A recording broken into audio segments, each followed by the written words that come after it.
Thank you so much for coming because I know it's a really crazy week for all of you. It's about the last weeks this semester, so most of us are really busy. And it's also my honor to be here to talk something about China's economy and what's China's new normal economy. We all know China's economic development is remarkable for the last 30 years, and now things gonna changeable, and now there are some new phenomena in Chinese economy. And today I want to talk this. There you go. Three main contents. The first one is what the big changes. Why China maintain a real high-speed development in the last decades, and why it's slowing down now, and what the main features of the new normal. And the second is the challenges, what the most serious challenges China is facing. In my opinion, the most important is unsustainable and balanced between the economic development and social development and environment. In the last part, we will talk something about the chances for China. Is now trying to increase the endogenous dynamics in China.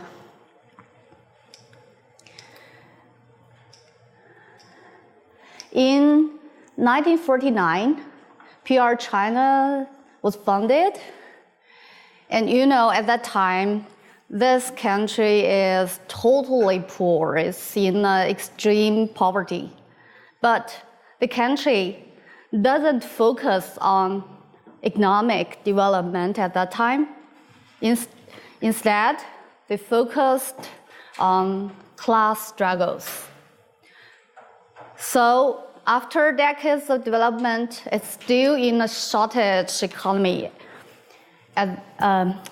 before the opening up. In 1998, a very important leader of China stand that in the history stage of China, whose name is Xiaoping Deng. And he began a reform we called opening up. That means China transfers focus from the class struggles to economic development and open to the whole world. And after the opening up, China obtained a really long period of high-speed development. And in 1991, it's China's accession to the WTO. And then in 2010, China's GDP overtake Japan to become the second largest economy in the world. And now, what China's macro economy is like, let's take an overview of it. First, the GDP. The nominal GDP is over 11 trillion last year, and the GDP rank is the second, and GDP growth is slowing down, but still in a comparatively high level. 2016 is 6.7. And this number is pretty important. The per capita GDP is over 10,000 of US dollar last year. I audited a class named science and technology policy. The professor asked me last week, do you think China is still a developing country? It's really hard to say. Because now China's per capita GDP is at a, we can say it's not that low at the past time, but there are some serious problems in the total country. There are so many poor people. The workers in cities left their children and their wives in the village, and they are facing serious social problems. And they dual system between rural and urban systems. So we can say it's a developed country now, but the economical numbers looks pretty good. And we can say we are a high-level income country because the World Bank just raised the standard of high income country standard to 12,000 US dollars in 1911. So we're about to touch the line now, but not yet. And the per capita rank of GDP is 73rd. And the industry structure by sector is agriculture is 9%, industry is 40.5%, and services is over 50 now. It's a really important milestone because in a long time, China is focusing on the development of manufacturing. But we know most of the developed country, they're in their industry structure, their services sector is, most of them are over 70%. So this number is going higher and higher. That's a good sign. And the labor force is more than 800 million, and the unemployment is is about 4%. And foreign services is 3 trillion, and import and export is 1.7 and 2.7. That's the overview of the whole total China's macro economy. And if I ask you what's the most remarkable thing of China's development, I think most of you will tell me is the economic development, right? This chart shows us the high-speed development of China. The left part is the red part is China's all provinces, and this blue parts is the other 140 countries in the world. So we can see the world average is no more than 4, and the China's provinces is over 10 at the last 30 years. Is quite surprising. And now China is the largest manufacturing country. It overtakes the US to be the largest one in 2010. So the blue line is China, and the red one is the US. We can see there is a cross point in this area. And about the manufacturing competitiveness, there is a research result of a manufacturing competitiveness index that shows China now is at the first rank of the world. But according to our research, we think we are now at about the third stage of the world's manufacturing map. The highest one, of course, is the US. And the second stage is Germany, Japan, UK, and France. China is about the third stage because there are some serious problems on quality of products and the copycat and the low additional value of products. So we can say we are the best, or we are rational. And one other remarkable thing is China lifted more people out of poverty than any other country in the past years. We can see this chart from World Bank. The yellow line is the population in extreme poverty. We can see the number is declining rapidly. It's decreasing faster than any other countries. And now China is a leading exporter and is the US largest import partner. We can see the rank change from years to years.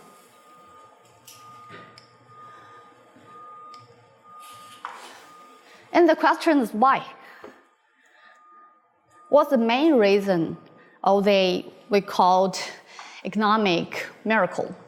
I think there are four main reasons. The first one is the most important, is low factor costs.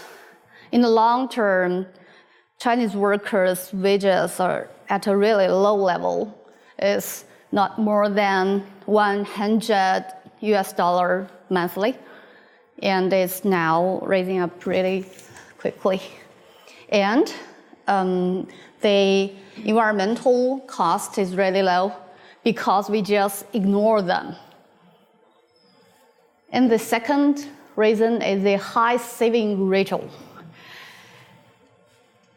Some scholars said capital stock is a primary driving force of China's rapid economic growth since 1978. I absolutely agree with him because you can see the China's saving ratio is now about 46 and is reached its peak at 25. It's over 40%. It's really high. And the world average rate always is about 20. So the capital stock is a very important driving force. And the third one is the chip technology transformation. This factor ignored by most of the scholars.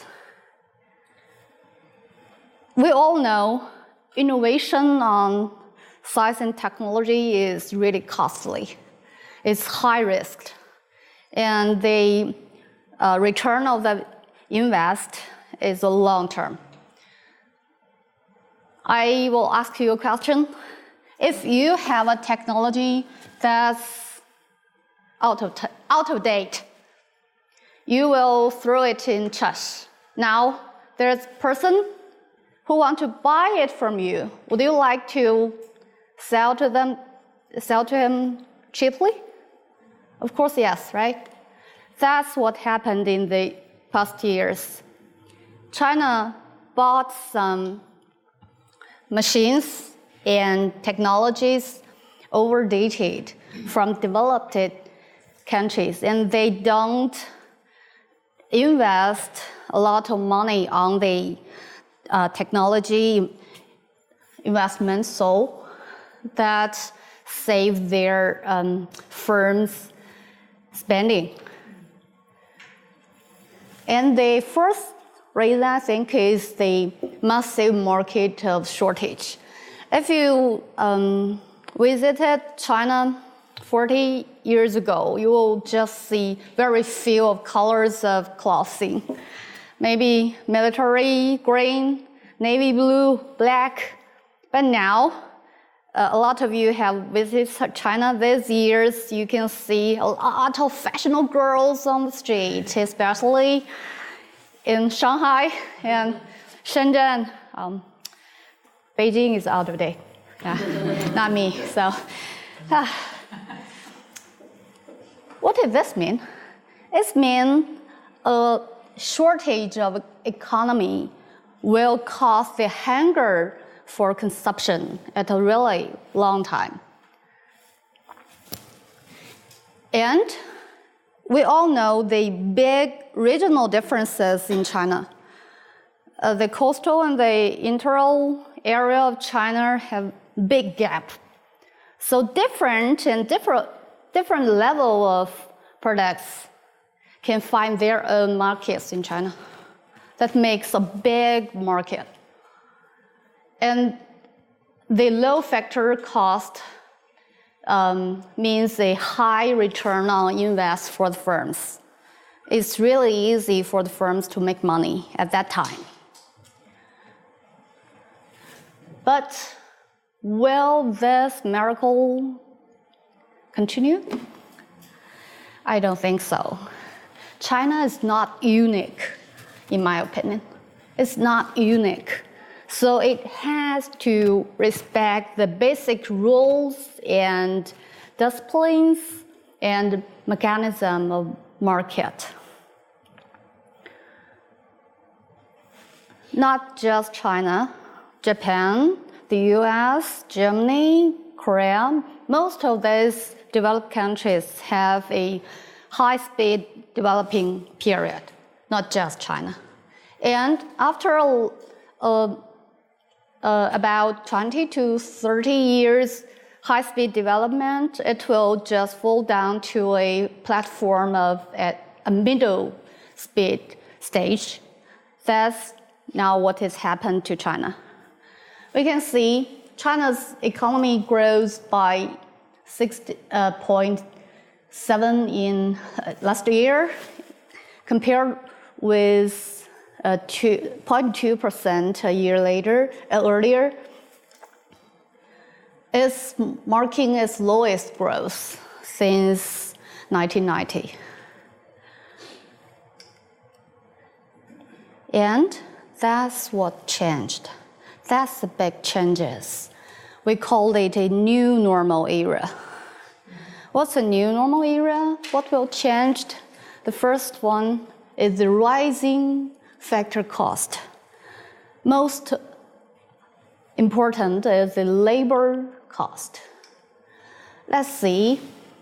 China's population peaked in 2012, and its labor force is now declining, which means now we are at a lowest turning point. The basic rule of scarcity of economy told us the scarcity of one resource will raise its price. And this chart shows how rapidly Chinese wages are going up. This is from 24 to 2014. What is the ratio of the yuan to the dollar? It's about 7. Now it's 6.9, 6.8, between 6.9. And when my son is a little bit younger than now, his babysitter has a wage about the similar wage of me. So I did think about maybe I should quit my job and take care of my son at home by myself.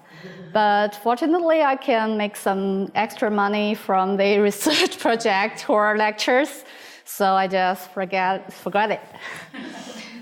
But it's the truth that the blue collar, which just went up rapidly than the white collars in the past years. And the land price was rising up rapidly, and the resource price are also rising up. So that's the factor cost. And the second one is the innovation frontier. I will ask you another question that's related to the last question. If you have a technology that you are using now, or you want to use it to occupy the future market, would you like to sell it to me cheaply? Of course no, right? Of course not. That's what China is facing. If you have a chat with Chinese kids, you will see every one of them are playing iPad, cell phones, laptops. It's really, really sophisticated electric products. That means the technology China now needs is at the same level, the similar level, or even a higher level than the developed countries. So it can never buy it in a really low price from the other countries.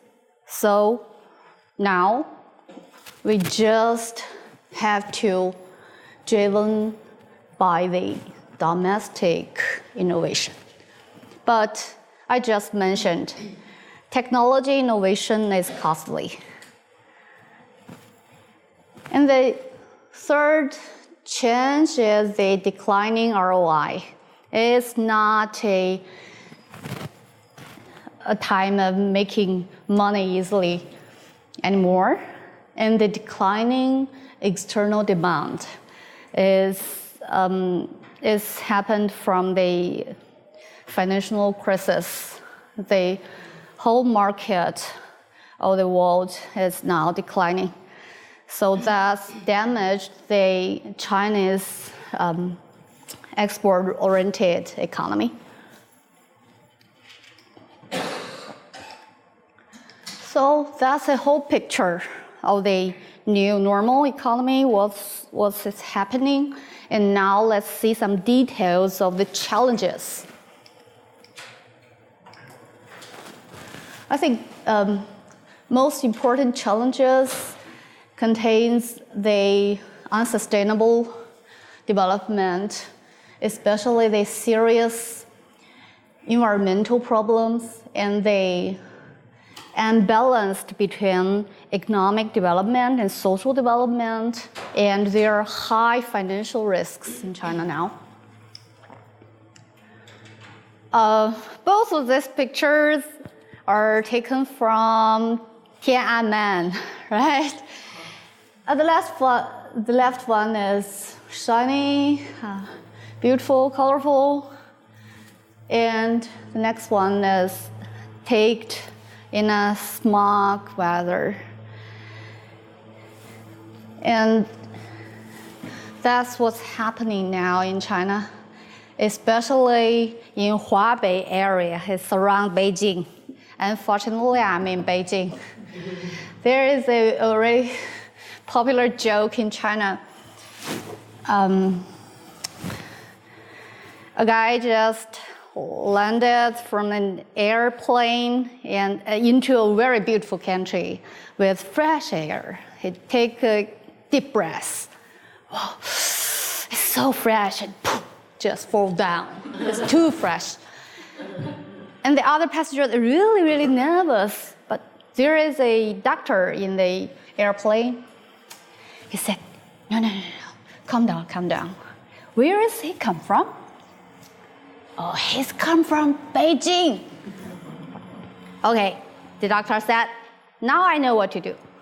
He just pulled the exhaust pipes on his nose.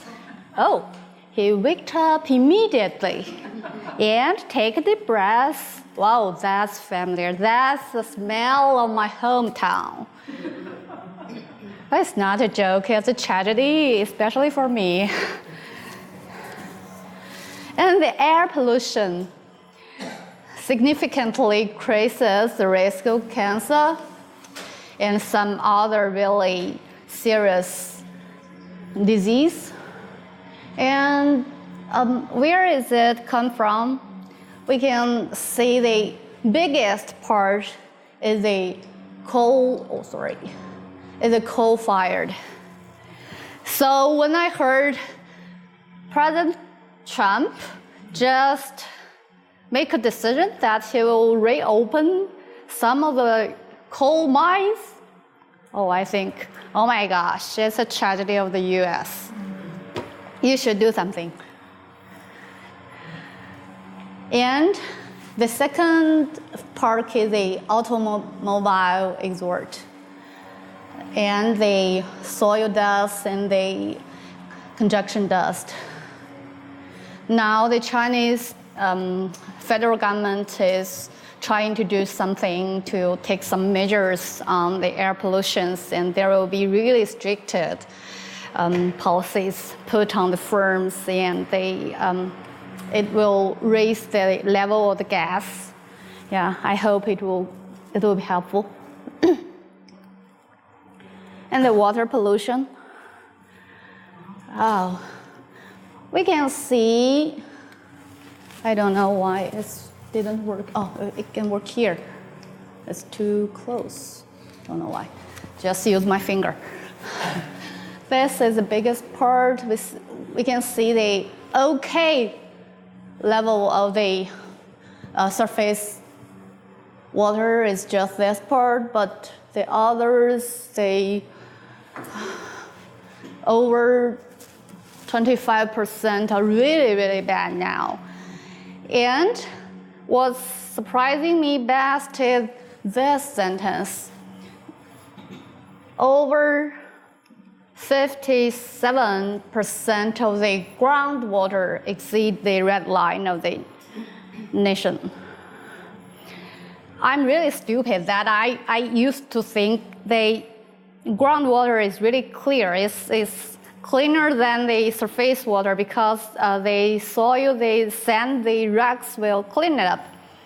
But the truth is the opposite. Because the pollution, especially the industry pollution, will just stay in storage in the groundwater. That makes things worse. And where did you get the data? Yeah. Where did you get the data? Official data. It's From the Chinese? Yeah, from Chinese EPA.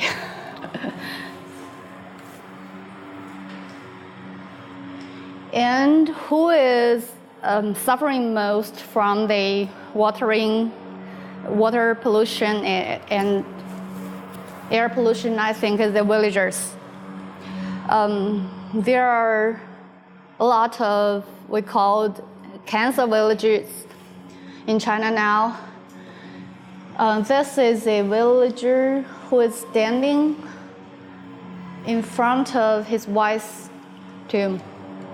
And you look behind of him, there are some green parts, like green hills with grasses. All of them are tombs. It's pretty bad. In his village, the total population is 1,000, and the population who get cancer is 200. And this is the old man who's just in his front door. He just been checked out of his third period of stomach cancer. It's tragedy. So now China is in a period of, we call it civilization. But who will care about the villagers? What will happen in those villagers? What ignoring? and the ocean pollution. We can see the darker the color is, the worse the pollution is. We can see this part, this part, and this part. All the most advanced economic development area, like around Beijing, around Shanghai, and around Shenzhen. This area's ocean pollution is worst. And the CO2 emissions. China is now not only the largest CO2 emissions country, but the highest per GDP CO2 emissions country. The first part is reasonable, but the next part, the per GDP emission, I think reflect the really, really bad thing of China development country method. It means the long term of ignoring of environmental issues has a really bad influence.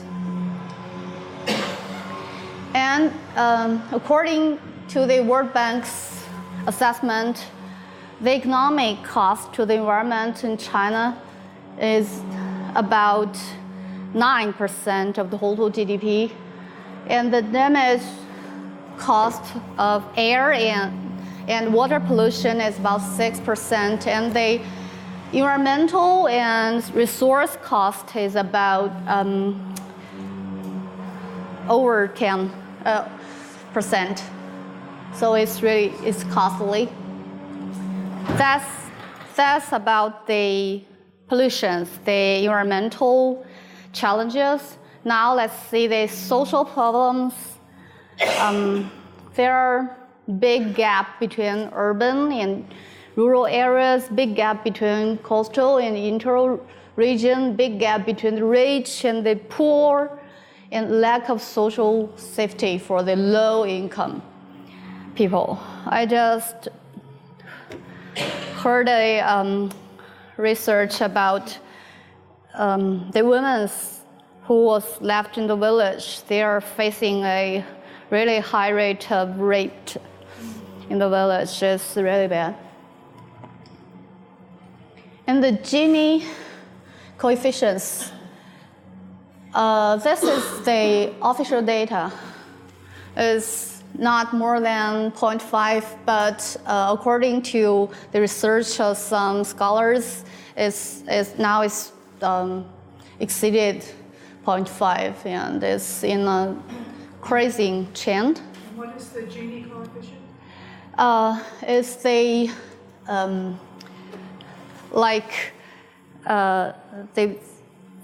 let me see. Yeah, it's like the impact, the income gap. It's a coefficient to measure the income gap. Yeah, it's the gap between the poor and the rich people. And the regional gap, why is so big? We can see this picture. The plain is only 12% of the total territory. So the agriculture, the industry, and the city can only be household in coastal areas, which made their land and labor prices rising up high. And the dual system between rural and urban, the rural society supplied the laborers and the foods for cities, but they get really poor public services and really high-cost industry products. Thus makes the gap begin bigger. And the corruption. We know the anti-corruption campaign is now a really hot point in China. Before I come to the US, I just cleaning up all my stuff, and I checked my cars, and unfortunately, I found two of my cars,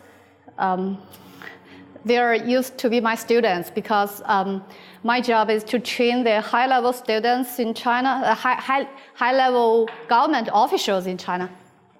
So two of them now are in jail because of the anti-corruption campaign.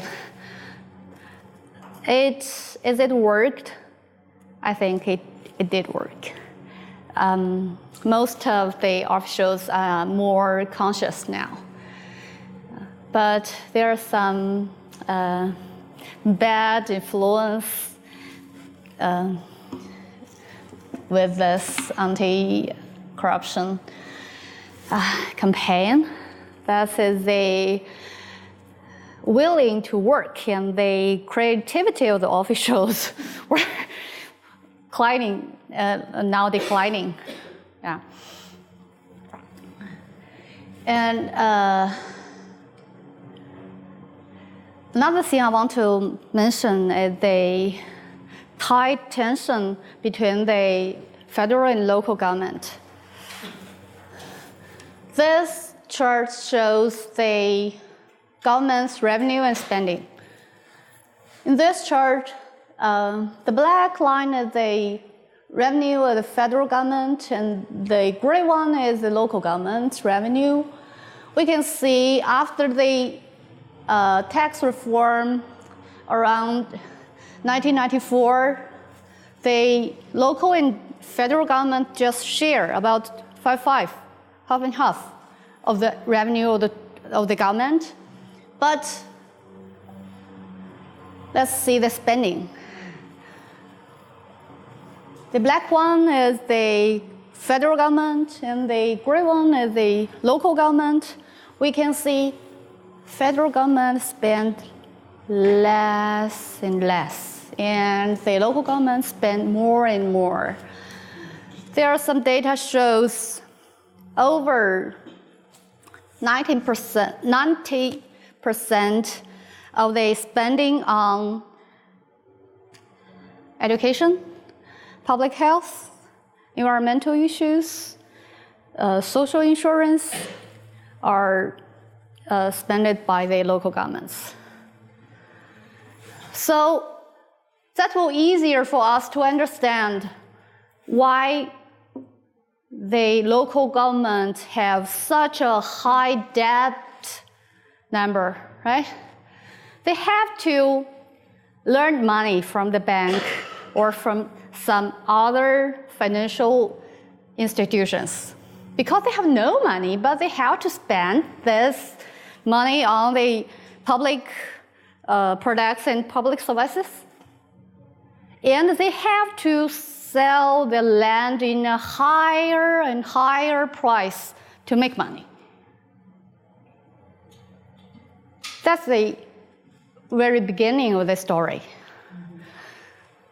So I think China now really need a tax reform again to find some new resource for the local government. And in the financial system, the high risks of private debts is crucial. We know after this financial crisis, Chinese federal government make a stimulus package put into the whole country, and it makes the country's macroeconomic imbalance. Those programs, really, they did boost the investment, but the private debt rised up extremely. And the money was lended from the banks, so that rise up the risks of the banking system. The credit to GDP ratio is now over 30%. It is the highest for the nation in data scratching back to 1995.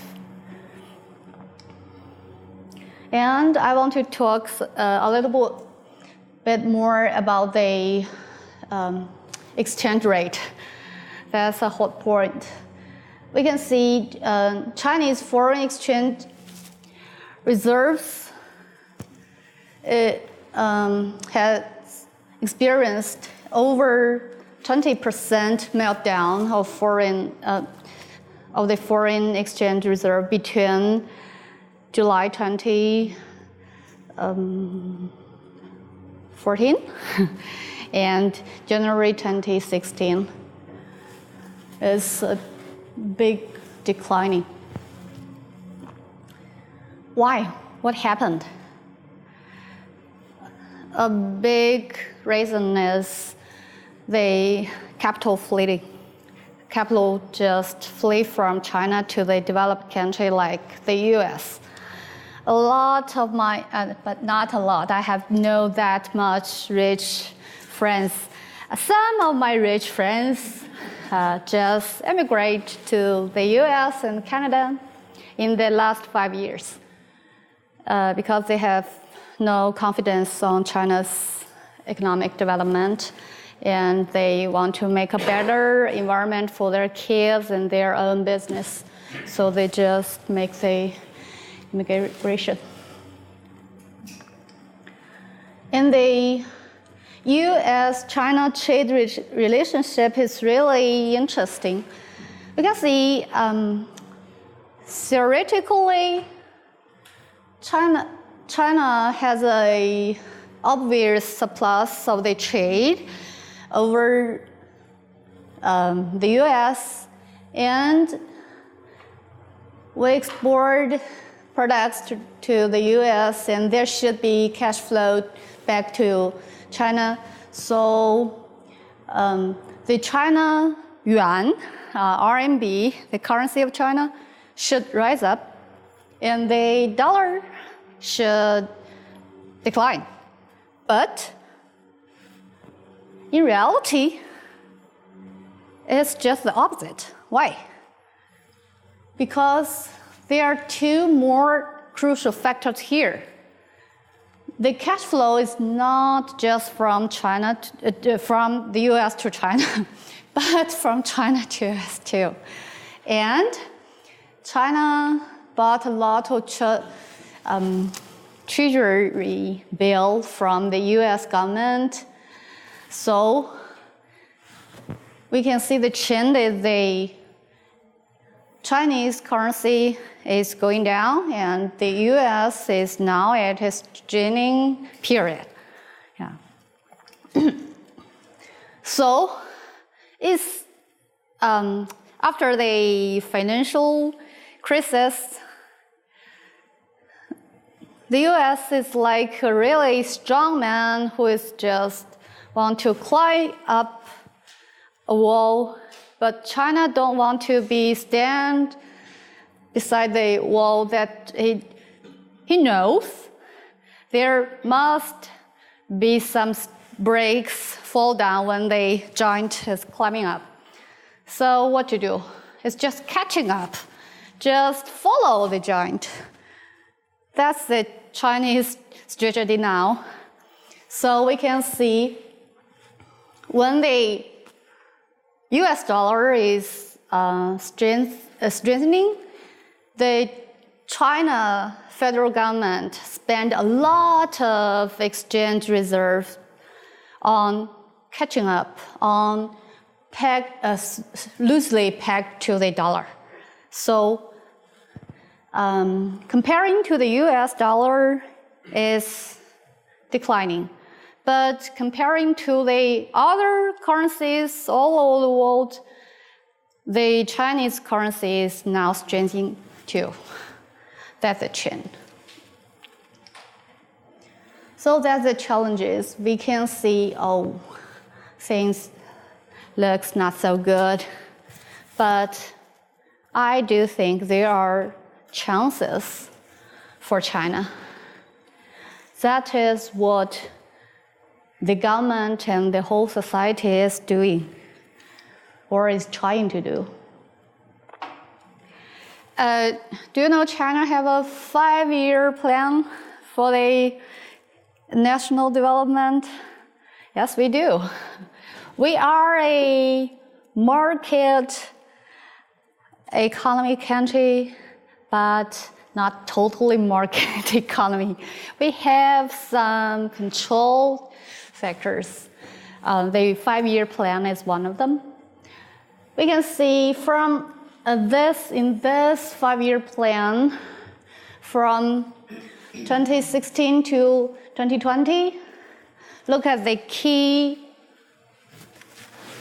words: innovation, balancing, greening, opening up, and sharing. What am I going to say? This plan means the highest level of policymakers in China. Actually, they are open-minded, they are rational, they know what the biggest challenge is, and they are trying to resolve the problems. So most of these aims and the policies we can see is targeted to the serious challenges. This plan named as Everyone is the Entrepreneur, Creativity of the Masses. It's like everyone should build up their own firms. Is unbelievable, but actually it's just want the people to be more creativity.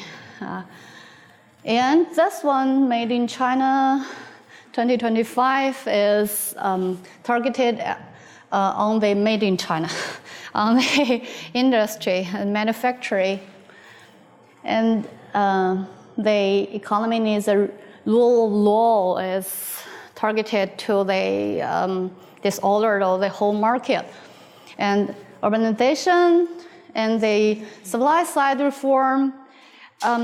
What's a supply side reform is, at the past time, most of the monetary and fiscal policies are targeting at the demand side. And now there are some problems, so we try to find out a new way. It's like to do something from the supply side. The most important policy is about tax cuts. That's what President Trump is trying to do, right? Why we needed tax cuts is because the investment from private sector is climbing steeply these years. So we want to mention the creativity of the middle and small firms. So lower barriers to production is the most important contents of this supply side reform, and streamlining the bureaucracy and destocking to resolve the problem of overcapacity, and adopting the one-child policy is trying to mention the labor advantage of China in the long term. About the urbanization, by the end of 2015, the urbanization ratio is about 56.1%. That means the population in the urban area is much more than the rural area now. But the process of the whole urbanization is like a line of S. So at the beginning, it's in a really low speed, and between 30% to 70% is a really high speed, and then it's slowing down again. Now we're at the middle of the middle area. So there will be some more room for the Chinese urbanization. And urbanization will increase the nation's consumption and make a bigger market, because more and more villagers will go to the city and they will consume more products. And greening is happening. This chart, we can see the Chinese energy consumption per GDP is now declining in a declining trends. And we're trying to make a healthier and environmental friendly development method. And why the greening is happening? There are two very important things. The first one is stricter environmental laws. And the second one is to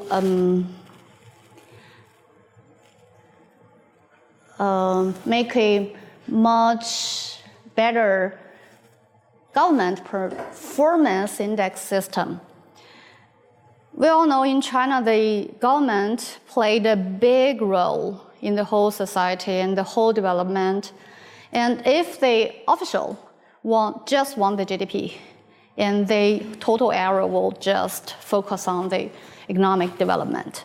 But if you make the government performance assessment system be more healthy, it's include more environmental index, social development index, balancing index, that will force the government official to change their way to develop.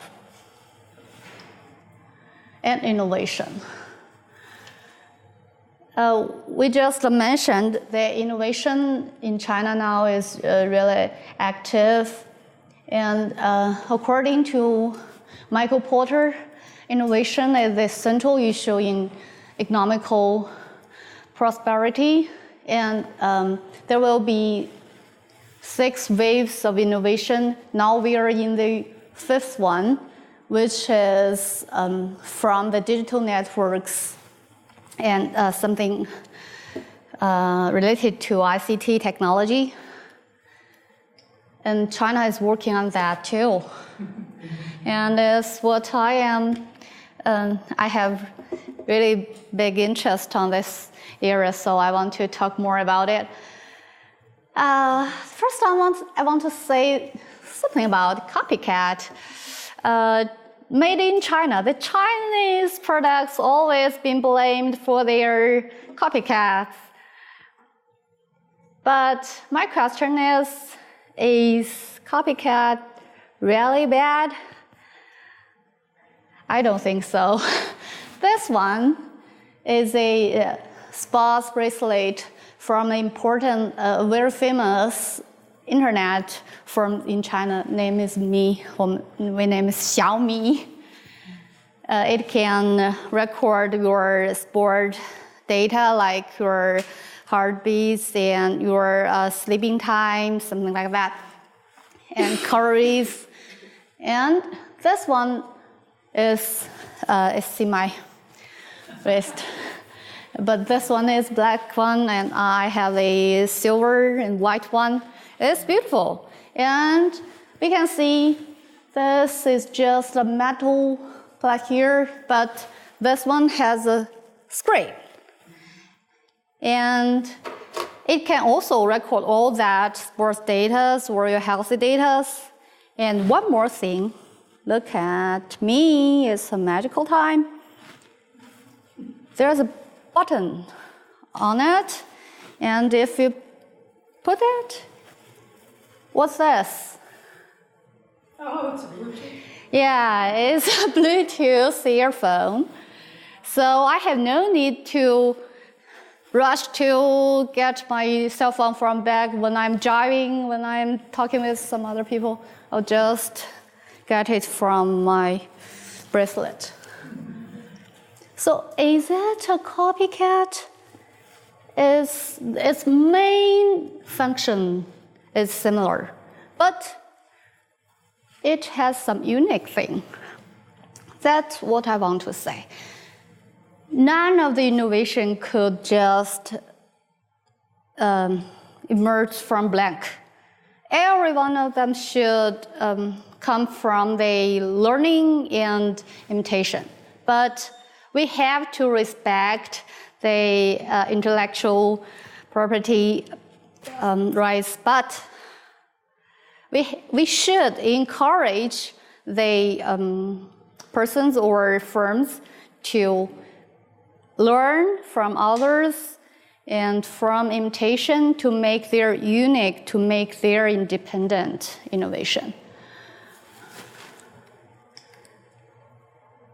And according to the aim of the innovation, there is a really big plan of the total country that named is Internet Plus. It's a hard word of these 2 years in China. Why? Because we have the resource and the base of internet development. We can see the internet users in China is this big. It's half of the total population, and it occupied the world internet users of over 20%. And internet could plus to a lot of different sectors, different industries. The first one is agriculture. It will benefit the agriculture standardized production and lower channel cost. We know now the producer and the consumer of the agriculture products can face-to-face. And this is really important, is to enhance food safety. I will tell you a story. One of my schoolmates, we have a really close relationship. He got bachelor, master, and doctor degree on computer science. And he used to work in IBM and Huawei. Now he told me, oh, I built up my own company. Oh, I said, oh, congratulations. What kind of company? He said, agriculture company. Oh, I'm so surprised. I just asked him, it's ridiculous. You have no any knowledge and experience on planting. What are you going to do? What's your comparative advantage? And he told me, what's your most concern on food? Oh, I'm an eater, you know. Eating is the most important thing in my life. And I told him, of course, the food safety. And he told me, that's what I'm doing. He put a lot of monitors in the field, thousands of monitors in the field of his plants, and a lot of cameras above the fields, and it can record a lot of data of the plants growing, and all the consumers could see this data on their websites. So I think it maybe let the consumers think is his plants is healthier, his plants is safer. It's a good case, I think. And the Internet Plus industry, the US is definitely the leader of this trend of industry internet. We visited GE last year and we learned a lot from them. And now China has a plan named Made in China 2025. Is trying to upgrading the China's industry. There are 5 chains of it. Global manufacturing, flexible, that's to face the need of different consumers, and intelligent and greening and civilization manufacturing. And the service sectors are really active too, or about the most active area in Chinese economy now. The e-commerce, at the end of 2012, the Alibaba, do you know Alibaba? No, Jackie Ma. A e-commerce giant in China is income exceed the income of Amazon plus eBay. So it's just rising up rapidly. And also the internet finance. You know, in China, if you are a poor people, you have some barriers to get the advice from banks, because most of the banks will ask you to have at least maybe $10,000 deposit in the bank, but the internet finance just low down the barrel, the starting point to 1 yuan to less than $1. But just the less than $1, maybe I invest $1, you invest $10, you invest $100, and the 余额宝 is a kind of internet finance fund. Is over 1 trillion yuan last year. It's a long tail effect. And the opening up is in a new era too. Chinese opening up is like a cripple for the last 30 years, because there is a really long lag on the FDI as a federal foreign direct investment. We call it bring in, and a really short lag on go global. That means Chinese investment abroad. Now more and more Chinese companies are going out to invest to the other part of the world. And the global investment is rising up really quickly. We can see between 2005 and 2016, China's total global investment and construction activity amount is to a value about $1.2 trillion. It's a huge number. And this is a different era, the era description of the global investment. And the global development finance is increasing too. We can see China has doubled the available financial capital for development finance globally over the past decades, and amounts for the more such loan than the world's 6 major multilateral institutions combined. It's really big. And in the new era, we have a new national plan that's named One Belt, One Road. This is the Silk Road economic belt, and this blue one is the 21st century maritime Silk Road. Is a development strategy and framework focused on connectivity and economical cooperations with these countries. From this map, we can see it's ambitious, right? But some people said the One Belt, One Road is a response to the US TPP. Now, President Trump has no interest on TPP, so maybe we can just slow down our pace on One Belt, One Road. it might be better because there are some very serious problems with this plan. Most of the countries just want our money, but they just say, get away of our business, just give me money. And China holds the largest share of the global GDP in a long history, and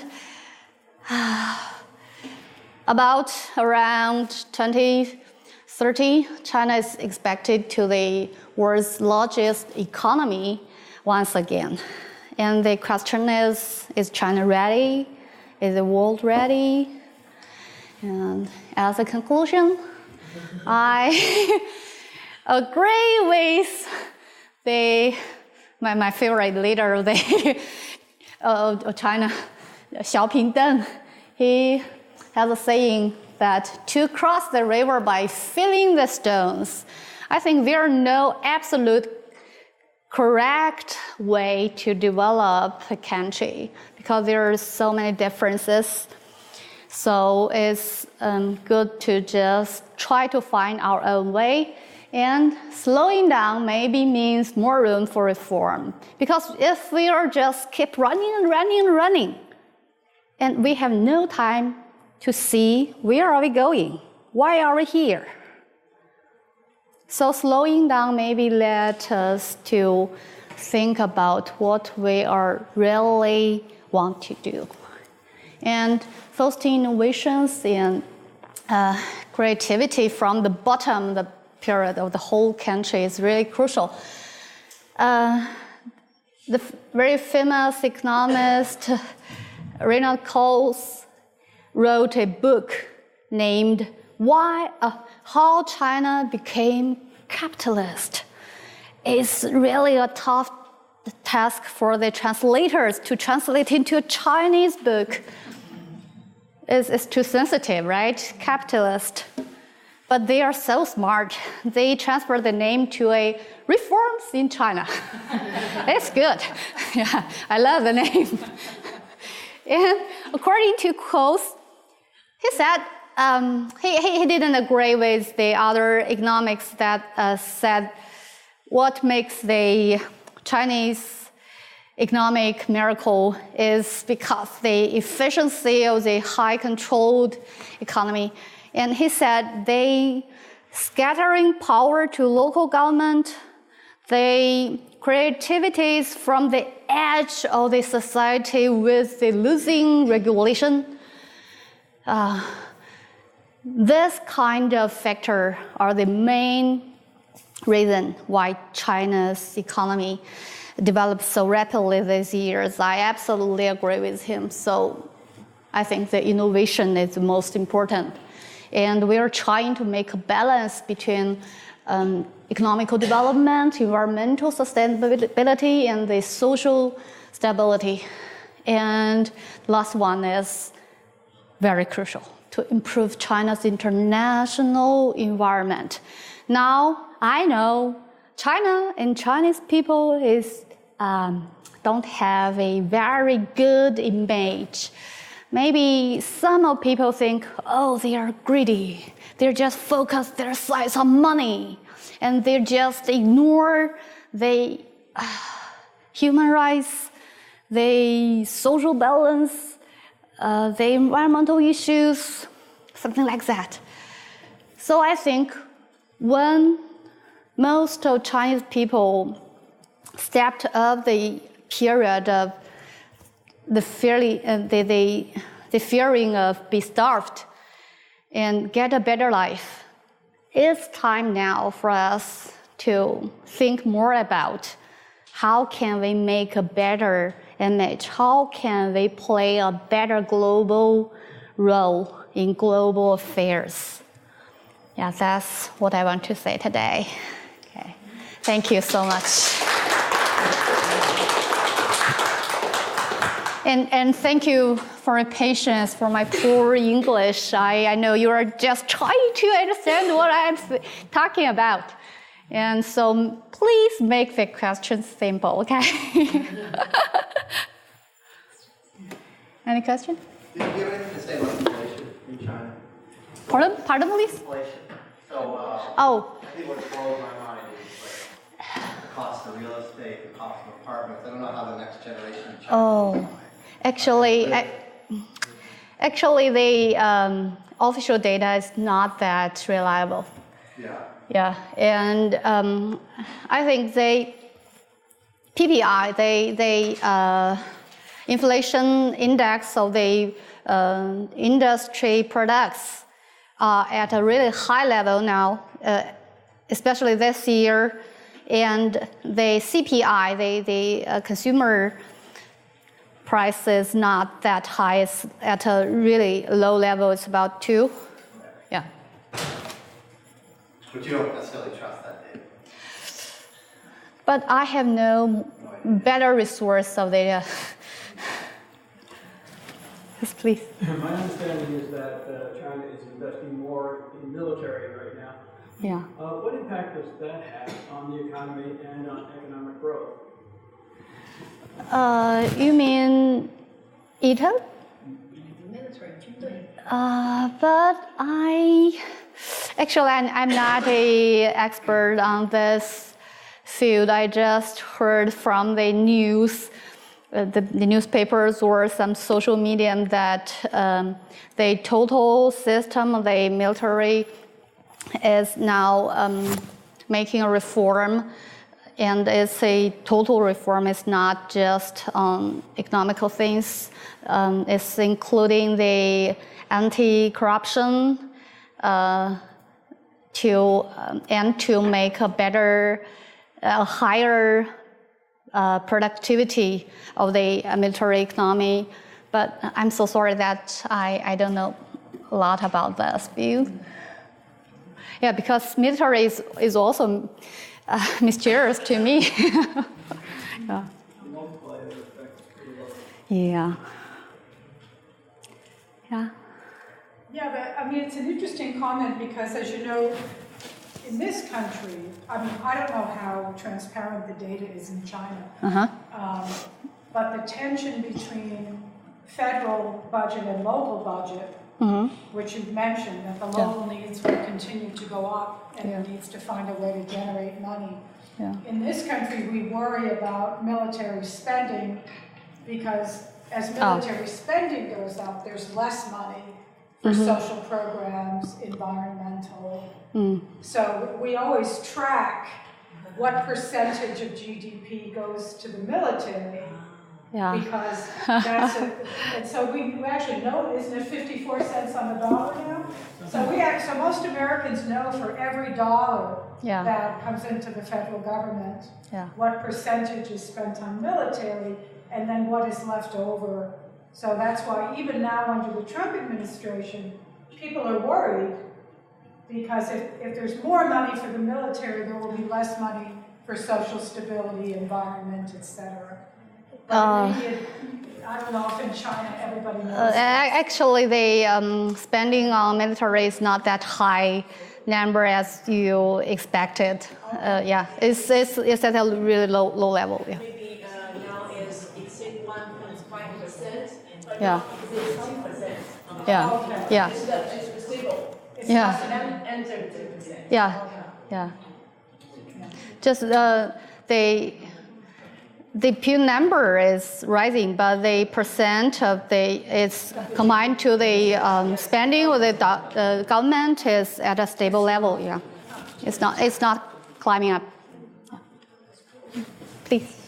So I was just kind of curious about sort of the federal-local dynamics. Yeah. Because I guess I'm just not that familiar with the local government's opportunities to raise revenues. Because like in the United States and other countries, there's bonding, there's local taxes. Yeah. And I was wondering if China has any other mechanisms for local governments to raise revenue aside from borrowing.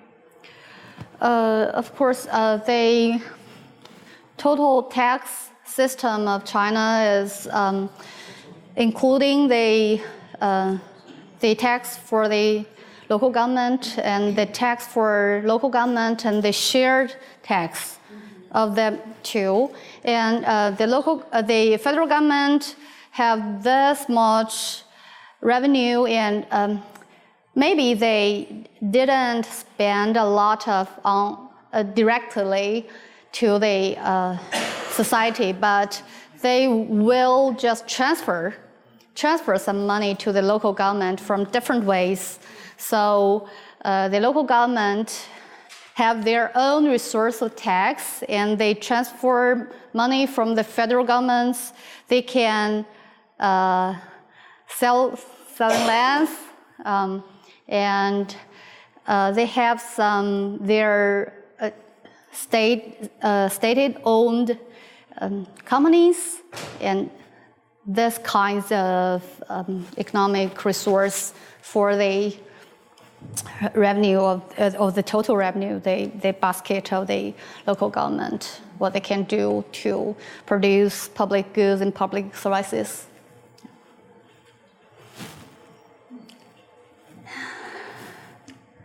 So should the average Chinese citizen be pessimistic or optimistic about Chinese economic and social future? Actually, I am cautiously optimistic. So I think there are challenges, but I think there are also some domestic activity from the bottom of the total society, and I think the economy in China is still active, so it will mention a middle speed of development in the, I think, 5 to 10 years. It won't just fall down, but it's really hard to just reach that high speed of development in the future. So I think it will be more healthy. So my general impression whenever I visit China is that everybody in China believes China is really booming, but on the other hand, I don't feel like I met anybody who feels so insecure. It doesn't matter whether they have money or not. Yeah. So the sense of security is not there. Yeah. Security in what sense? That's It's true. in every way, It's a feeling of security, I think she mentioned, right? market, Yeah. there's It's like we can participate. What will Trump do? Is there like any gross national happiness data, or like some type of Pew Charitable Trust data on maybe over time, like Chinese citizens' happiness with development or economic social situation? I wonder if it's gone up or down. Like, is there more anxiety now than there was 10 years ago? Yeah, I'm not really a socialist. Yeah, I'm just focused on the research on economic things. So I'm, but I think you've seen, you can. Happiness actually, not that people are concerned with that, but Right. Yeah. but in China, the public this kind of data is public surveys. This is they are trying to this kind of surveys that we do not have so much history data. Historical data, right? Yeah, but I just read an article that mentioned that the index of human development is mentally rising up in China. Not so rapidly, but it's mentally rising up. Yeah. I think maybe there are. Yeah. Please. Could you Sorry. talk more about the tax? You didn't mention about it. Yeah. I just mentioned about the tax structure of China's revenue system is local government, federal government, and shared, and both of them. At every level of the government, we have two departments of tax. The first one is national tax department, and the other is the local government department. Even in a very local government, they have a department of national tax. that's a really weird thing. And they can raise the about 70% of China's taxes are from indirect tax, and just 30% of the tax are from like the US direct tax. That's a really big problem because the tax department have a struggle on collecting tax from people directly from the firms directly. They can just use the indirect way to do that. And now I think now the Treasury is planning a tax reform on that. It will raise the different tax of direct tax and declining the total number of the indirect tax. That's what I heard about from the offshore Treasury.